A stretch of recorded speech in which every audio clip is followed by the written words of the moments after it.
내 채널에 다시 오신 것을 환영합니다. 매우 행복하고 성공적인 하루를 보내시기 바랍니다. 영상을 놓치지 않으려면 구독하고 알림벨 누르는 것도 잊지 마세요. 이제 뉴스 속으로 들어가 볼까요? 정몽주가 홍명보를 지명한 데에는 분명한 이유가 있었습니다. 홍명보의 고려대 출신이라는 학력이 논란의 중심에 서게 되었죠. 고려대를 졸업한 홍명보 씨의 존재는 이 상황을 더욱 복잡하게 만들었습니다. 고려대를 졸업한 정몽규 회장과의 관계가 밝혀지면서 이 모든 사건의 퍼즐 조각들이 하나씩 맞춰지기 시작했습니다.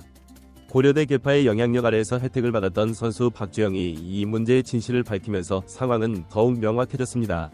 이 사건은 한국 축구계에 큰 파장을 일으켰고 많은 팬들이 협회 축구의 실상에 대해 관심을 갖게 되었습니다. 실제로 무슨 일이 일어났는지 직접 알아보고 싶어하는 팬들이 늘어났죠. 정몽규, 정혜성, 이임생 사이에는 공통점이 있었습니다. 놀랍게도 이들 모두가 고려대학교를 졸업했다는 점이었죠. 이런 일이 반복되면 피할 수 없는 결과를 낳게 된다는 말이 있습니다. 그리고 실제로 지난 5개월 동안 한국 축구계에서 주요 자리를 차지한 인물들은 모두 고려대학교 출신이었습니다. 고려대 출신 정혜성이 총장으로 취임했고 그가 사임하자 또 다른 고려대 졸업생인 홍명보가 그 자리를 이어받았습니다. 이러한 일련의 사건들은 한국 축구계에서 고려대 출신들의 영향력이 얼마나 큰지를 단적으로 보여주는 예시였습니다. 사실 대한축구협회의 이러한 행태는 오랜 역사를 가지고 있습니다. 가장 최악의 사례로 꼽히는 것은 2014 브라질 월드컵에서의 참패였습니다. 당시 1에서 0으로 패배한 후 모든 이들이 홍명보 감독의 사임을 예상했습니다.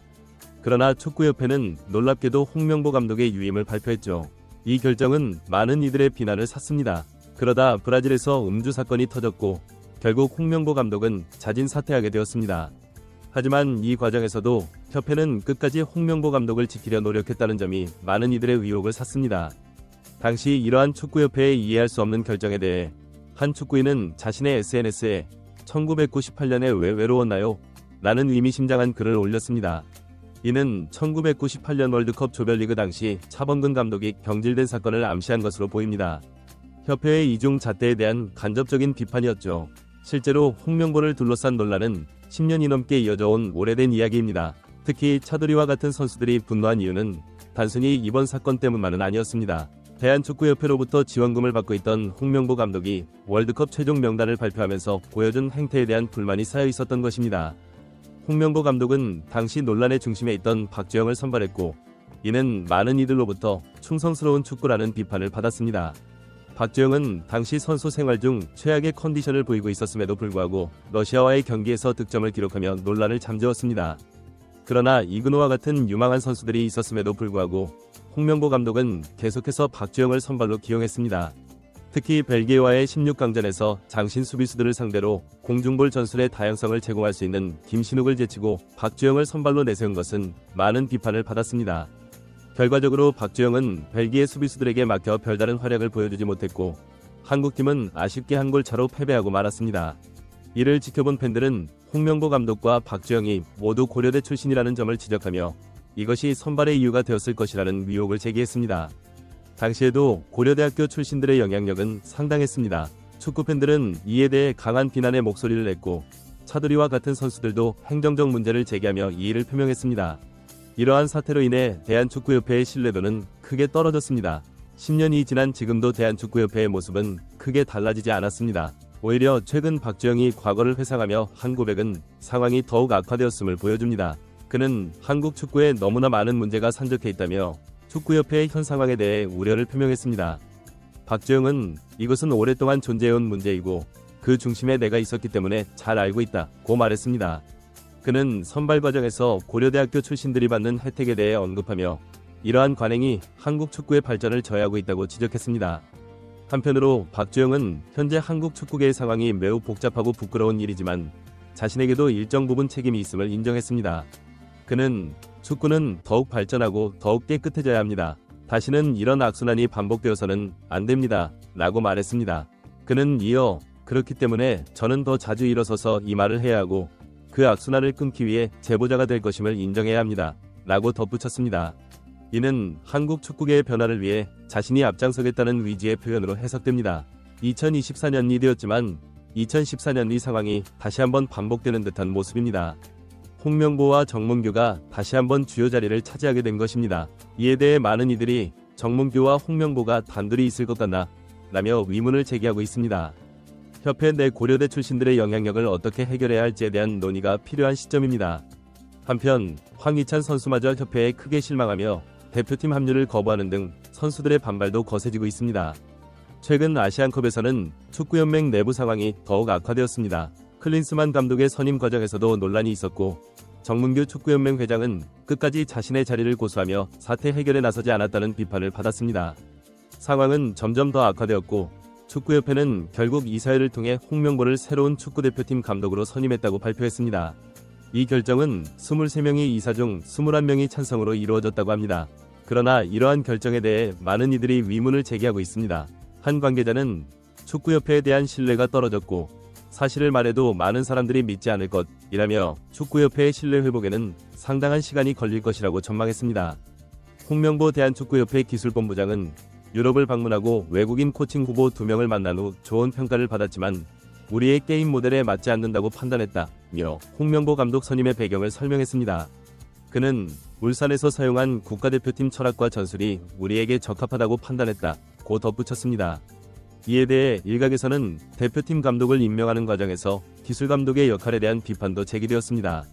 특히 이임생의 존재감이 부각되면서 그의 영향력에 대한 의문이 제기되었습니다. 홍명보 감독 부임 보고에서는 이임생이 눈물을 보이며 감동적인 순간을 연출했습니다.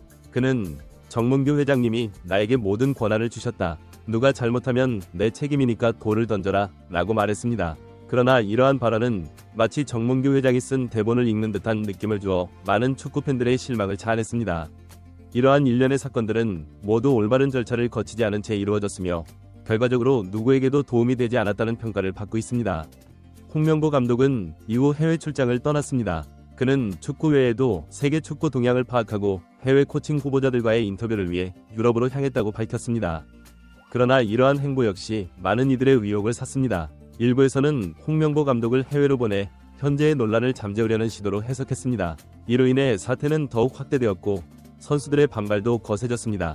최근에는 손흥민의 대표팀 측근이 대표팀 소집 거부 가능성을 내비쳤다는 소식이 전해졌습니다. 심지어 황희찬 선수도 이러한 생각에 동의하는 것으로 보입니다. 황희찬은 최근 인터뷰에서 한국에 있는 동안 형흥민과 많은 이야기를 나눴다고 밝혔습니다. 그는 선수들이 단지 경기를 위해 플레이하는 것은 정답이 아니라고 생각한다며 흥민이 형의 의견을 전적으로 존중하고 따르는 편이라고 말했습니다. 이는 한국 축구의 간판 스타인 손흥민과 황희찬이 현재의 축구협회 상황에 대해 깊은 우려를 표명하고 있음을 보여주는 것입니다. 특히 황희찬은 충격적인 인터뷰를 통해 다가오는 월드컵 최종 예선에서 자진 기권할 수도 있다고 말해 많은 이들을 놀라게 했습니다. 그는 최고 축구협회는 완전히 부패했습니다. 선수들이 고생을 해야 한다는 게 안타깝습니다. 라고 말하며 현 상황에 대한 깊은 실망감을 드러냈습니다. 이러한 상황에도 불구하고 대한축구연맹은 사건을 폭로한 박주영을 상대로 아무런 법적 조치를 취하지 않고 있습니다. 이는 박주영의 주장이 사실일 가능성을 인정하는 것으로 해석될 수 있어 협회의 신뢰도를 더욱 떨어뜨리고 있습니다.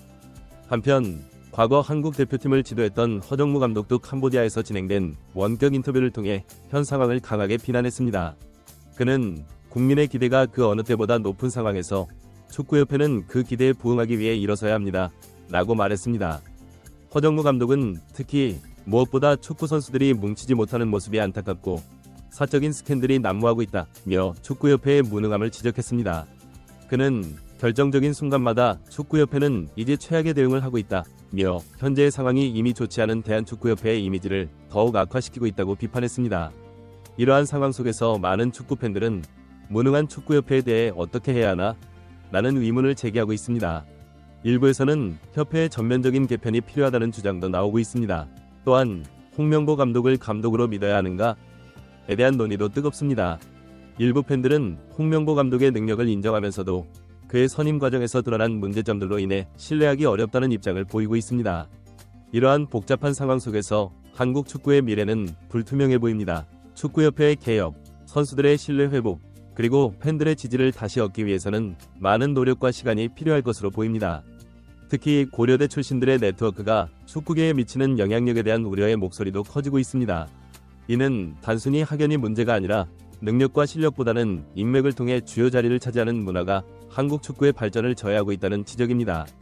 이러한 상황에서 일부에서는 외국인 감독의 영입을 통해 새로운 바람을 불어넣어야 한다는 주장도 제기되고 있습니다. 그러나 이 또한 축구협회의 의사결정 과정에 대한 신뢰가 없는 상황에서는 또 다른 논란을 야기할 수 있다는 우려의 목소리도 있습니다. 결국 한국 축구의 미래는 축구협회의 개혁과 투명성 확보, 그리고 실력 있는 인재들이 공정하게 기회를 얻을 수 있는 시스템의 구축에 달려있다고 볼 수 있습니다. 이를 위해서는 축구계 전반의 노력과 함께 팬들의 지속적인 관심과 감시가 필요할 것입니다. 현재의 위기를 어떻게 극복하고 한국 축구가 다시 한번 도약할 수 있을지 앞으로의 행보가 주목됩니다. 축구팬들은 이 과정을 지켜보며 보다 나은 한국 축구의 미래를 위해 목소리를 내고 있습니다. 이러한 팬들의 열정과 관심이 결국 한국 축구를 올바른 방향으로 이끌어갈 수 있는 원동력이 될 것입니다.